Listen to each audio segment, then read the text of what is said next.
আমি লাইফের first time আজকে এমন একটা সবজি হারভেস্ট করব যা কখনো লাগাইওনি আর হারভেস্টও করা হয়নি। তো আজকে প্রথম সেটা করা হবে। তো চলো ভিডিওটা শুরু করি। হ্যালো এভরিওয়ান, আসসালামু আলাইকুম। কি অবস্থা সবার? আর দেখতেই পাচ্ছ আমি তোমাদেরকে সাথে নিয়ে আজকে ঠিক কি হারভেস্ট করব। ঠিক ধরেছো, আজকে আমি তোমাদেরকে সাথে নিয়ে গাজর হারভেস্ট করব। তার আগে চলো আমরা গাজর গাছ কিভাবে লাগালাম সেটা দেখি।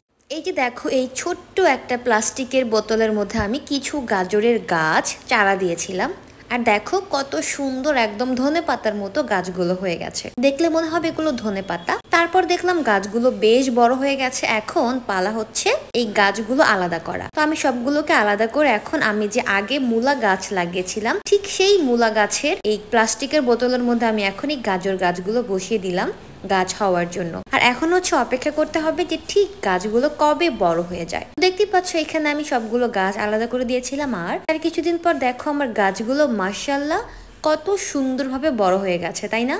এই যে দেখো, তারপর আর কি অপেক্ষার পালা শেষ। অপেক্ষা করতে করতে বেশ কিছু মাস চলে গেল। তারপর গাজর গাছে ফুল চলে আসলো। তো ভাবলাম হয়তো বা গাজর এখন পরিপক্ক হয়ে গেছে, তাই গাজর গাছে ফুল আসছে। এখন হচ্ছে গাজরগুলো আমি হারভেস্ট করব তোমাদেরকে সাথে নিয়ে। এবার চলো যাই, আমরা গাজর হারভেস্ট করি, দেখি গাজর কেমন হয়েছে ফলন। যদিও আমি এটা ফার্স্ট টাইম লাগিয়েছি, আমার কোনো আইডিয়া ছিল না। তো দেখা যাক। আচ্ছা তোমরা গেস করে বলো তো গাজর কেমন হয়েছে, হয়েছে নাকি হয়নি? গাজর হারভেস্ট করার জন্য আমি দেখো কত বড় একটা স্টিলের বোল নিয়ে আসছি।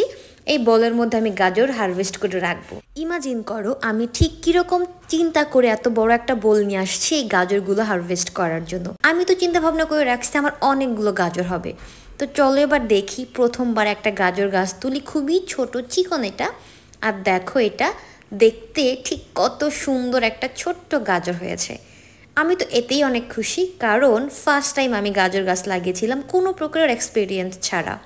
আর এই যে দেখো একে একে আমি এখন এই গাজর গাছগুলো তোলার ট্রাই করছিলাম আর ইমাজিন করতেছিলাম অনেক বড় গাজর হবে। কিন্তু দেখো এই গাজরগুলো ঠিক কত ছোট ছোট, মানে একেবারেই ছোট ছোট গাজর এগুলো। এই যে দেখো, তো আমি একে একে করে সবগুলো গাজর এখন তুলে ফেলবো, মানে গাজর গাছ দেখতেছিলাম কোনটা কোনটা তোলা যায়। তো তারপর আমি এটাকে তোলা ট্রাই করতেছিলাম, এত বেশি শক্ত।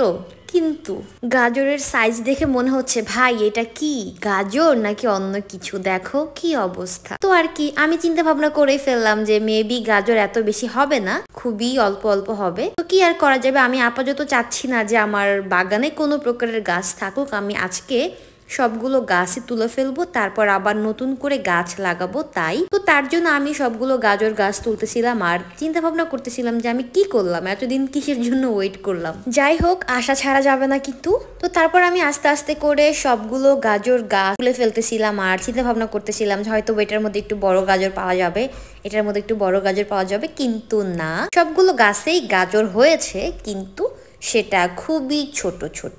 যাই হোক, তবু আলহামদুলিল্লাহ, যেহেতু ফার্স্ট টাইম আমি গাজর গাছ লাগিয়েছিলাম কোনো প্রকারের এক্সপিরিয়েন্স ছাড়া, যেটা হয়েছে তার জন্য আমি আলহামদুলিল্লাহ খুশি। আর আমি এখানে 3টা গাছ রেখে দিব বীজ কালেক্ট করার জন্য।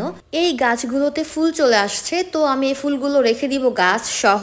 তাতে হচ্ছে আমি কিছুদিন পর অনেক সুন্দর সুন্দর গাজরের বীজ কালেক্ট করতে পারবো। তো দেখতেই পাচ্ছ। আর এবার তোমাদেরকে বলি আমার এই গাজরের ফলন এরকম খারাপ হওয়ার কারণটা কি। কারণটা হলো আমি গাজরের গাছ যেখানে লাগিয়েছি সেটা হচ্ছে এর আগে আমি এই মানে প্লাস্টিকের বোতলের মধ্যে মূলা গাছ লাগিয়েছিলাম। মূলার একদম বীজ থেকে শুরু করে গাছ হয়েছিল এই মাটির মধ্যেই।